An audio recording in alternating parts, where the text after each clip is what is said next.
যে পরিশ্রমটা আমি আমার ইচ্ছার বিরুদ্ধে করব, সেই পরিশ্রমটাই আমাকে একদিন সফলতা এনে দেবে। আজকে আমি চলে গেলাম আবারও অ্যালুমিনিয়াম স্টিলের 3rd ফ্লোরে পূজাদিকে সাজাতে। সবকিছু রেডি করে আমি বসে রয়েছি, অথচ আমার ক্লায়েন্টের কোনো দেখা নেই। কিছুক্ষণ ওয়েট করার পর ফাইনালি পূজাদি এলো। আজকে আমার অ্যাসিস্ট্যান্ট আমার সাথে নেই, তাই বেশি একটা ভিডিও ক্লিপ নিতে পারিনি। আজ আমার অ্যাসিস্ট্যান্ট সাগরিকার হ্যাপি বার্থডে।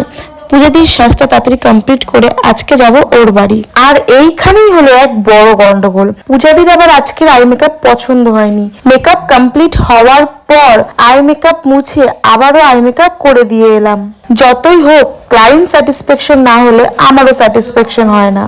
আর পূজাদি আমাকে এতটাই কমফর্ট জোন দেয়, যার জন্য আমার কাজ করতে কোনো অসুবিধা হয় না। আজকে আবার পূজাদির ভীষণ শরীর খারাপ, তার মধ্যেও পূজাদি লাইভ করছে। দেখো, আমরা প্রত্যেকেই ভাবি হয়তো আমার কাজটা কঠিন, অন্যের কাজটা খুব সহজ, কিন্তু না, প্রত্যেককেই কাজ করতে গেলে প্রচুর